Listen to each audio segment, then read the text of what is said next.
1, 2, 3, 4, 5. 6.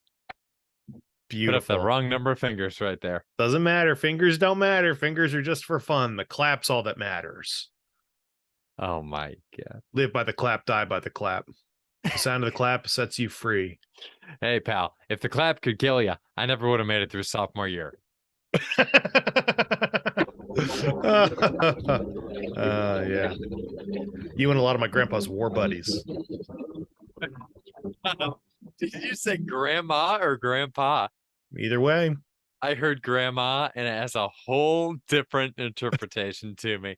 Ladies and gentlemen, hello and welcome to Nerdy for 30 podcast, where we talk about nerdy-ish things for 30-ish minutes. My name is Kevin Bauer. With me, as always, is my co-host Tim Keck. This is our first movie that we have covered officially in season 3 so far, and I want to address a note that we've gotten on the first 2 seasons so far. People have tuned into the podcast very kindly. Thank you so much for listening to this. You, again, very kindly have shared this with people. There's a good chance that if you're listening to this, you know us personally. We've crossed paths at some point. But a few friends have said that they've shared this to other people, people that do not personally know us. And the resounding reaction from those people is, who are these guys? We don't really explain who we are. We've never and we won't. Let's get into the movie. M3GAN, Kevin. Today we're talking about M3GAN. I will dive right in with this. I loved this movie.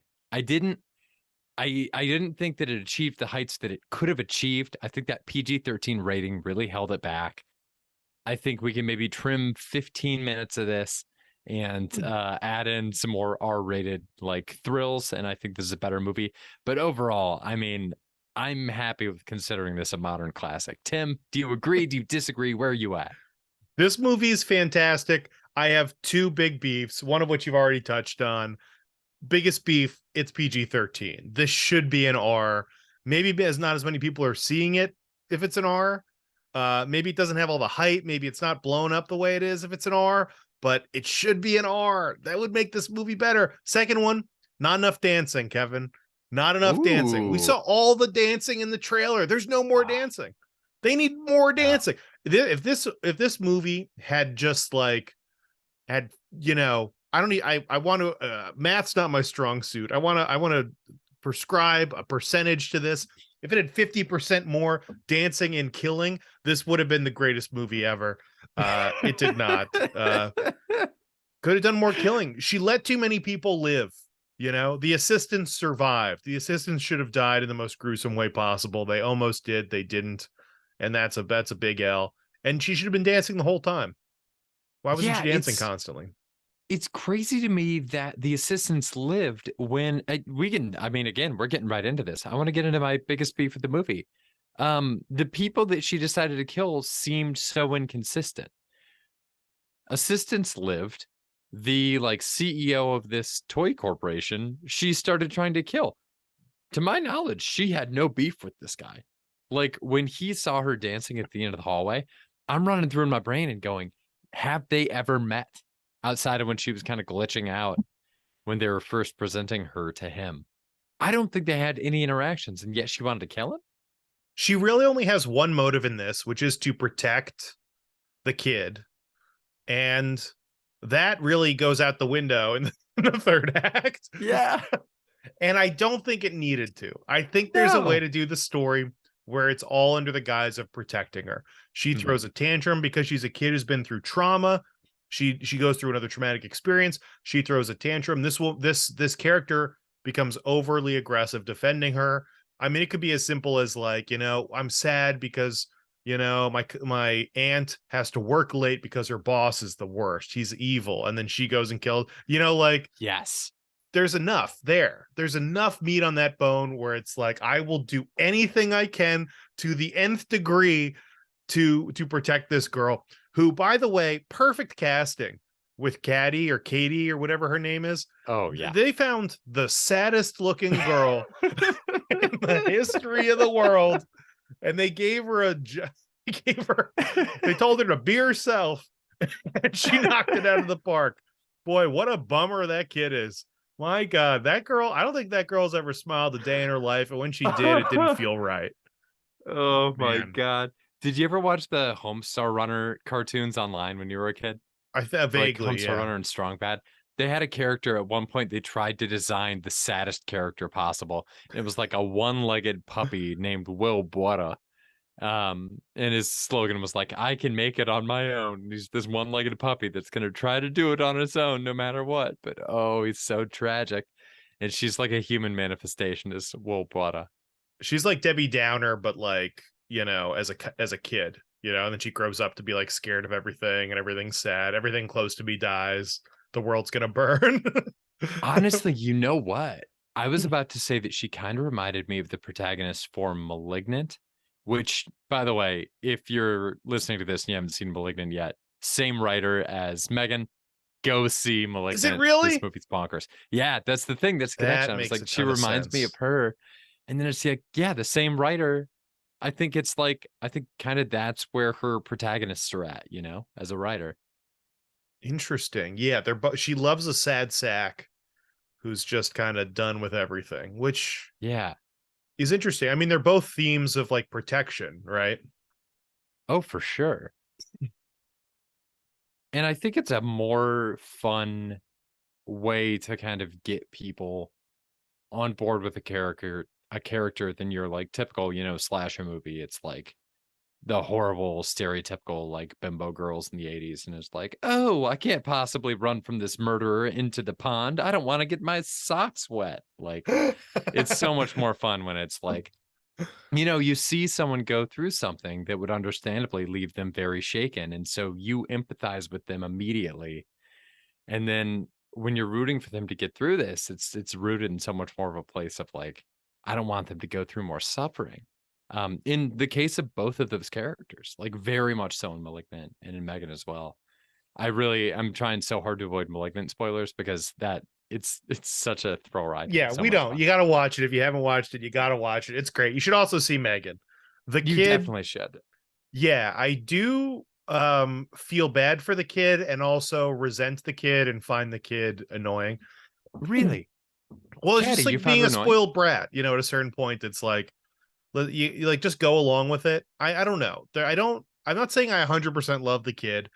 I Allison Williams, I think the Nepo baby is like another perfect casting for her Yeah. where I don't really like her and I don't think we're necessarily supposed to. I mean, she is essentially throwing herself into her work to create a doll to spend time with this kid that she doesn't want to spend time with. And even though she says all of the right things, her actions dictate that she doesn't really want anything to do with this kid. So she's nice. Maybe she's not kind, but she's nice and she says all the right things and she smiles and she loves Katie and wants Katie to be happy and wants Katie to be able to talk to her. But she also doesn't want to talk to Katie and she doesn't want to spend time with Katie. And so she invented this creature to spend time with her. And I find Gemma pretty unlikable, and the kid becomes this kind of unlikable brat who's like lashing out at everybody. It isn't. It's not unearned on both sides. It makes sense, and it's not unearned because Gemma didn't ask for a kid, and the kid also didn't ask for her parents to be killed and to be schlepped onto her aunt. So they're both in an impossible situation that brings out the worst in them, and they just kind of exacerbate each other in a way that's fun to watch and enjoyable. But I'd be honest, I gotta admit, I thought, if Gemma gets it, it's not the end of the world. Maybe this movie ends with the doll winning and just raising Katie, and they're all happy together. I think that's a scenario. Holy shit, that would be wild. Like if it ended with somehow like the different AI systems mimicking her voice and doing check-ins with, oh, that's insane. Yeah, I got chills. I think there's a fun way to pull that off. That's a yeah, nice little rewrite. yeah. I like it. Dude, And I this, wanted to oh sorry. no go. I was gonna say I wanted to piggyback off what you said. I think where this movie really shined is when it was able to go off of the shocker, like where it shined is where Megan as an antagonist had motivations that were understandable and clear. revolutionary screenwriting principle. Um, and I think the most effective death for me was the next door neighbor, because I don't think it was made explicitly clear, but you can interpret the fact that Megan probably heard Allison Williams saying something to her along the lines of like, "Hey, don't you spray those chemicals along my side of the fence." I think early in the movie, she's like, "I don't need, my niece breathing in these like toxic fumes or something." I can't remember if Megan was there for that moment or not, but regardless, the death of her getting stuffed with the like toxic chemicals and turning it on full blast, tying the death to the thing that the character did to threaten Katie is brilliant. Like, that's a perfect thing of like, if it's the boss, if Allison Williams complains like, "Yeah, I'm sorry, Katie, I could play with you, I could pay more attention if the boss didn't have me burning the midnight oil." And then if Megan like kills him at midnight by lighting a bunch of oil on fire or something, like tying I that didn't in. I didn't make that connection, but that's great. I think that's the first time they get to the house. I think the first time we see the house is like with Katie, with Allison. They go to her home. The neighbor is a huge Karen who's the worst, and she's like getting something on the driveway, and then she says like, "You can borrow you can pressure wash it off." And Gemma's like, I shouldn't have to pressure wash your shit. And then what happens? This neighbor's face gets pressure washered off, which incredible death. I don't know if you ever Oh yeah. been hit with a pressure washer, but that thing could definitely take skin off. And yeah, that's the kind of thing where I was like, "Ugh, I kind of want to see it." I know it's gonna be messed up, but I kind of want to see the cartoonish, like skin being like flopping off in the spray of water on there. It's such a good death that I don't think I've seen before. I kind of wanted more. Do you think they it's a pretty masterful dog death as well, I think. Oh yeah. You Yeah, I know? mean, you never like to see it, but I it was heartbreaking in this movie. I felt so bad for that next door neighbor. I'm never gonna, You you felt bad know, for the neighbor? yeah, Oh, the first neighbor off, was awful. The neighbor was the awful. pet Also, never once deserves it. once the dog bit her, I was like, the neighbor sucks because there's no bad dogs, there's bad people. And if you have a dog that is acting out and biting people and causing a problem, you're the fucking problem, and your face should get pressure washed off. That's where I draw the line. That's I got a pressure washer. I got a pressure washer. Get me a hose because I've got a pressure washer to take to this dog owner's face. oh my god. Dude, that Messing death around. is absolutely, so there's a rumor swirling around that there is an R-rated cut. I've heard hard R-rated cut Oh, of would this love to see movie it. that might get released if there's enough fan demand for it. I don't know if that would be like the digital release, like an unrated edition or something like that. The pressure washer scene, there's got to be a grosser version of that out there. Because when it happened, I was like, you know me, I don't like slasher stuff that much. Like I don't love gore in my horror movies. So when the pressure washer came out as a weapon, I was like, this is going to be a rough couple minutes. This is not going to be fun. Um, and then it just, it looked like pretty cartoony. Like she got hit with a blast of hose. I'm okay with that kind of stuff in a PG-13 rated cut of this movie because I do think it's fun that it probably opens this movie up to more people. And I do think it's a very fun movie that I would love to become like a modern classic in any way. I love Megan. Um, but I do feel a little bit robbed because I think like it's such a deceptively good movie. It's such a deceptively subtle movie that I think that kind of like expertise and subtlety in some of the commentary with like Allison Williams pawning off raising this kid onto electronics and AI. I think it's heightened when you also show mastery of the form by like going fucking wild with the like kills and deaths in a slasher movie. I agree.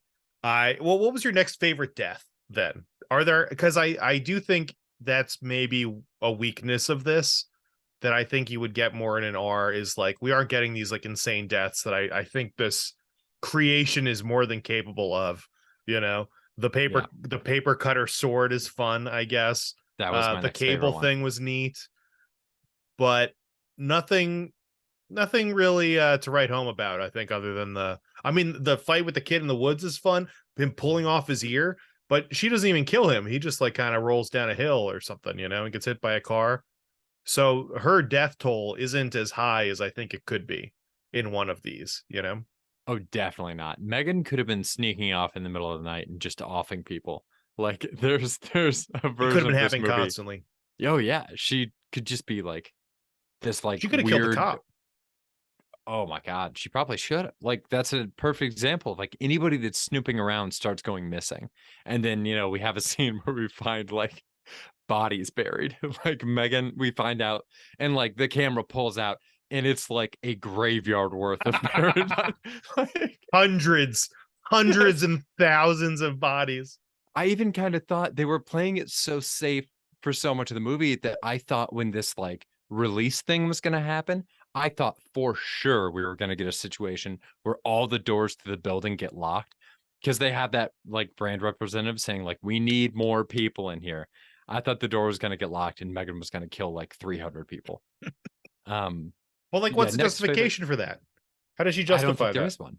Unless like somehow it's like you have to tie it back into Katie or it's not interesting at all. Like um Yeah. yeah, that's what I was gonna say is my next favorite one's probably the paper cutter death, just because I'm a huge fan of the Thomas Jane Punisher movie. And that was the first time I ever saw somebody use like a paper cutter as a weapon. So it brought me right back. But there wasn't really a reason to do that because she didn't even know that that guy had shared the files. He's just a random employee at this company. But she did know he shared the files, right? Oh wait, yeah. So she Because he killed the downloaded her CEO. files. Because then she taunts him and says she kills the CEO, and she's like, "Who's gonna believe you? Because you were stealing from the company, and then you got discovered, so then you lashed out, you know." And That's she's right. You're blackmailing right. people. Yeah. Like, there is this very fun horror aspect of this where she knows everything because she has all your data, and then she does these grisly horrible things in a way that like she can incriminate you at. Like, there Mhm. aren't a lot of other quintessential horror characters that do that, right? That like set you up to be framed.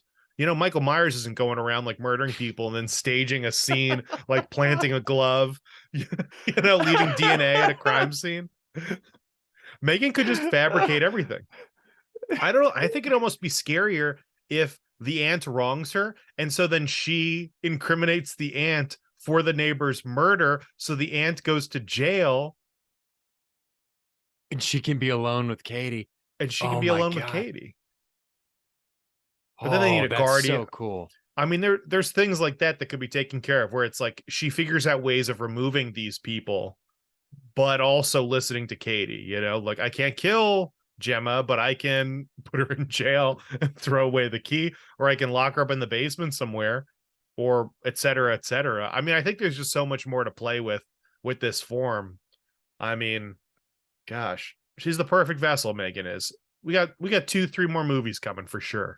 Can't Easy, wait. dude. Can't Worst wait. case scenario, absolute worst case scenario with this one is that they go too quickly with the angle of Megans have been mass produced by this other company.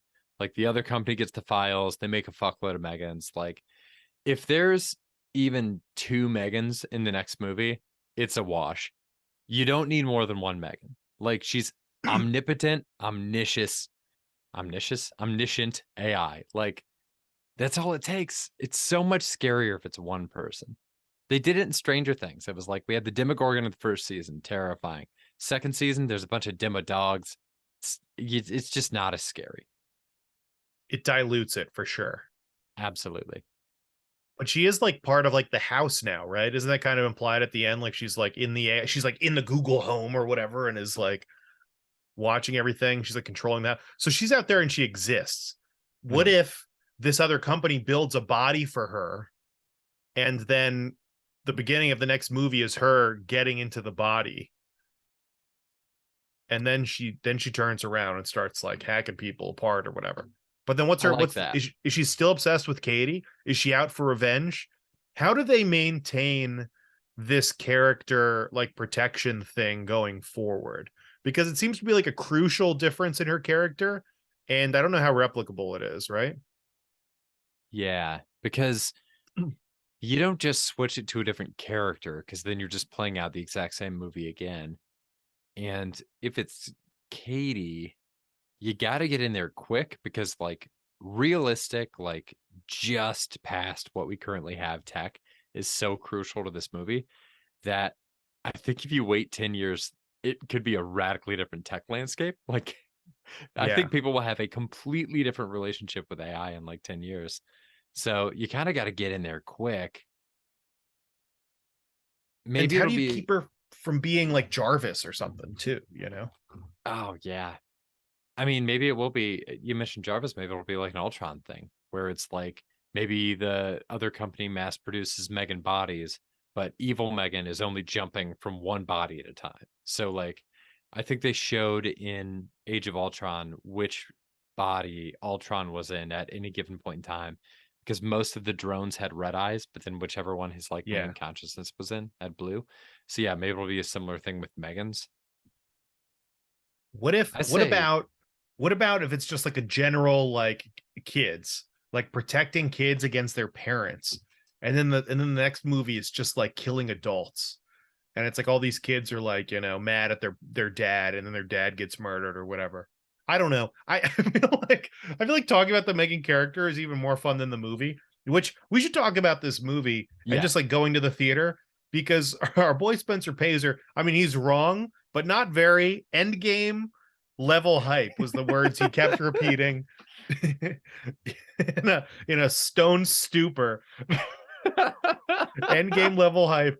Everyone in our theater was on something, Kevin. People were yelling at the screen. People came correct. I don't know of a movie. I don't think I've been, well, I'm trying to think of a showing where the audience came like more prepared for a movie than this one. It would have to be like a franchise. It would have to be like Star Wars, you know, where people are already dressing up like a property that we're familiar with. But this Mhm. is a brand new property, brand new, like a brand new idea. And people were hyped for it. They knew everyone tonally knew exactly what we were going to get. Our theater was hyped and into it. Everyone's screaming at the thing. People are making jokes. It was like just a good time at the movies. I don't know. I can't even relate it to anything. This is our generation's Rocky Horror Picture Show, where people are going to be watching this. It's not good enough. It's not good enough. I It's gotta too say that slow. It's a it's little not. too It's slow. Yeah. definitely too slow. It's good, but it's not great. But it could be that type of thing, and they definitely could do like a sequel where it has that kind of like energy and vibe and the goofiness, and it was great. But it had that kind of energy in the theater, which I had thought was a blast, man. It was a blast. This is a great movie. See it Dude, it in was theaters. so much fun. That was exactly the experience that I want when I go to see a movie on a Friday night. It's the Friday night, it's the opening night of the movie. Everybody kind of buzzing before the movie starts. And I mean that very literally because, as Tim mentioned, everybody in the theater was on something. I went, the restrooms were like directly across the hallway from our theater. I'm walking back into the theater after using the bathroom.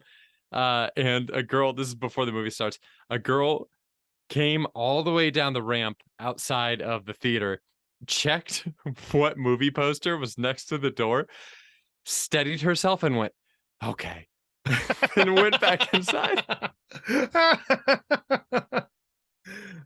Oh, it was amazing. I mean, we had somebody that was like basically trying to get like chants started in the theater beforehand. It was great. People just absolutely destroyed watching this movie. Movies It's are back, wonderful. man. Movies are back, baby. This is what Tom Cruise wanted for us. Mm, Movies are mm. back. God, I love it. Should we do some beefs and thieves? Yeah, let's do some more beefs and thieves. Okay. Well, you got any beefs? What are your aside from the dancing and the lack of an R rating, you got any big beefs? Let's see here. I think it was a little slow for me, especially because we get it. Like we understood it. One of the big strengths of this movie is that it is really tonally clear. I don't think there's ever like a tonal mismatch in this movie. It knows what it is. It plays that all the way through.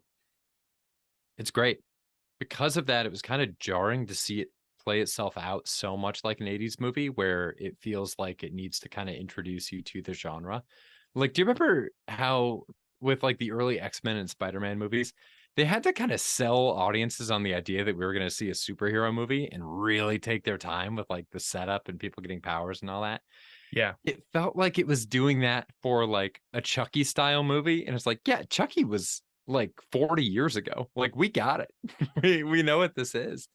Um, I would have loved to see it start sooner and accomplish a little bit more. I think a little bit of a faster pace would have helped get it to that like Rocky Horror status. And I would love to see that in the sequel. How about you? That's why I have high hopes for M3GAN 2 back in the habit, because they'll know exactly what they want, and they're like, cut to it, cut to Whoopi Goldberg with the kids, teaching them how to sing. We get it, we get it, we get it. M3GAN, just build the M3GAN, get to killing, find the girl, do the thing. I I like Ronnie Chang, maybe a Yeah. beef. I didn't love Ronnie Chang in this, and I feel like I could have. I don't know.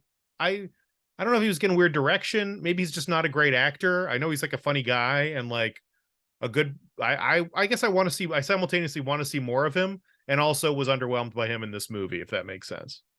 I totally get it. It was never clear to me why they hired a stand up in that role. I didn't feel like that was a role that had to be funny. No, it really did. I feel like almost a serious actor would be better for that. Oh, yeah. Uh I'd go actor there over like comic. Oh, yeah. Who jumps out at you? Oh man, I'd go old man. I was thinking maybe Crazy. like, I was thinking you swing for the fences, you try to put in Jeremy Irons. Oh my. Can you imagine He if you would never had do it. Jeremy Jeremy Irons Irons and would be M3GAN? awesome doing that. I think he I might do it, dude. He did Watchmen. Gosh.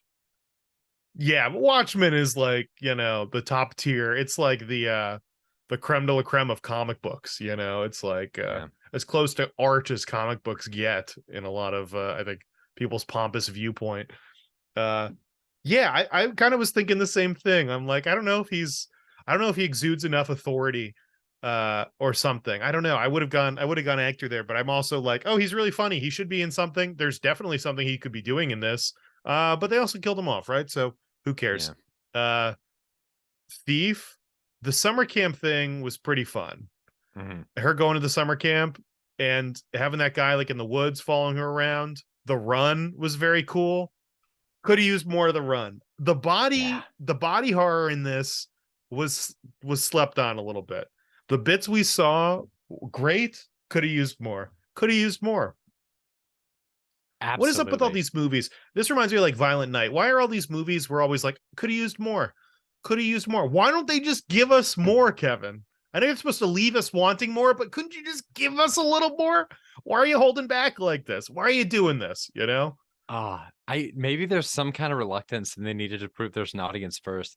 It's exactly the opposite of what we talked about with Taika Waititi and James Gunn with their Marvel projects in the past, where they will do something and they'll really swing for the fences and do a lot. And it's like you got the exact right quantities, and then they bring them back for a sequel and they do it too much. Like they push it a little too far over. So maybe this is what we need for the first one so that they can bring back these directors and say, do it again, but go a little further, and we'll get the classics. Violent Night 2, M3GAN 2, they're going to be classic movies. Yeah, it sucks you have to make like a medium, you know, like a mid movie in order to get like money to make a movie that's too over the top. But even Yeah. then, I'll tell you what, I think I prefer, I don't know. I don't know if I prefer it. I don't want to get into the whole like Thor talk, but I like those things. I'm okay with James Gunn going over the top. I'm okay with Taika going over the top. I like it. I'm in. I Mm. get it. I want more of the same. I like more of the stuff on top. So I don't know. I feel like this whole pod is just us hyping up the saying, hey, we need a sequel and please let us work on it. Oh my god, I'm I'm trying to completely upgrade okay with Zoom. that. Yeah, me The too. dude, the body horror stuff you brought up, I would have loved to see some more like weird, gangly, like impossible robot bodies. Mm. The like robot helper that Allison Williams made in college was really cool. I would have loved to see some other like weird robotic, like half finished things. And, you have a wonderful opportunity to give M3GAN a truly terrifying form. I did think when her face piece came off and we saw like just the robotic eye, like laser eyes and like the opening for her mouth underneath, I thought that was really freaky. I thought they did a good job of making that like very realistic, but also quietly very scary. Yeah. Yeah, I thought it looked good. I don't know if this is a scary movie. I don't know if I would say this is like, it's not really scary at all. I think there's a way it could be scarier. There were scary moments, like the threats and her imitating the voice was very cool. Yeah. That scene was awesome and super intense. And that was another movie, another part where I'm like, Katie, you dumb child, like just figure this out. And this is another instance of, I guess I have no idea how old children are supposed to be, because I saw this girl and I'm like, she's intelligent. She knows what toys are. She can't use. She was. It's clearly like, I feel like it's an older actor playing younger and dumber.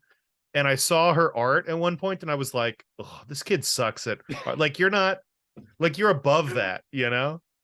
This is like, she's Just making shit that goes on the fridge, and I'm like, no, you should be doing multiplication tables or something, you know, like that. This is crazy. I don't it's exactly understand. the same as the cookie in Violent Night, where it's like a Exactly. cookie that looks just like Santa and it's just smeared red on a gingerbread man.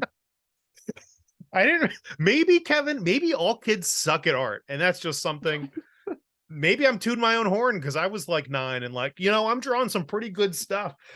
And all these kids, maybe the whole time it was trash, Kevin. I don't know. Dude, there's only one way to find out. If you're listening to this podcast right now and you have a kid and you want to find out if they suck at art, email it to us, nerdyfor30@gmail.com. We're not going to mince words. We'll tell you exactly what we think of it. Please do. Yeah. We just need fans with children to have your kid draw something. Send us, we don't want any real information about your kids. Nothing. Nothing. I want a piece of art and an age, and that's it. And I want to be Nothing able to else. decide. There's this somebody must have done this art project. I should be able to Google like 8-year-old art and just like see what it is. Does the horse have a face? Does the elephant have a really long tail like a tiger?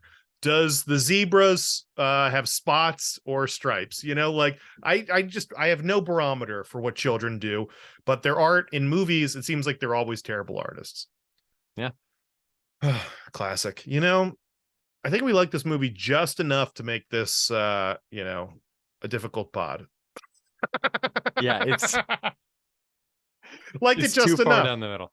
I got one thing that I think we both loved. I think the biggest thief for me was completely unexpected. The ad in the very beginning of the movie. Oh, so funny. It was played, I mean, dead straight. Like, it was such a fucking good sketch. Oh, what a great bit. It also set the tone perfectly. Yeah. I think everyone in the theater laughed. Everyone in the theater was like, oh, okay, I get what this is. This is all a bit. And we love it. We're here for it. Yeah. I'd love more bit. It was great. It's so rare, I feel like, that we talk about movies on this podcast that so clearly understand exactly what they are and just go for it. Yeah, it was great. Just one more. I want more. Give me more M3GAN. M3GAN 2, back in the habit. We'll see you again. All right. Let's wrap it up. All right. Well, hey, what did you think? Did you love M3GAN? Did you hate M3GAN? Let us know. Send us an email. Give us a follow on Instagram. Stuff like that. I've been Kevin Power. He has been Tim Keck. Thank you so much for listening. Until next time, stay nerdy, everybody. Stay nerdy. Bye. Bye. Bye, M3GAN. Oh my God, M3GAN's in my house.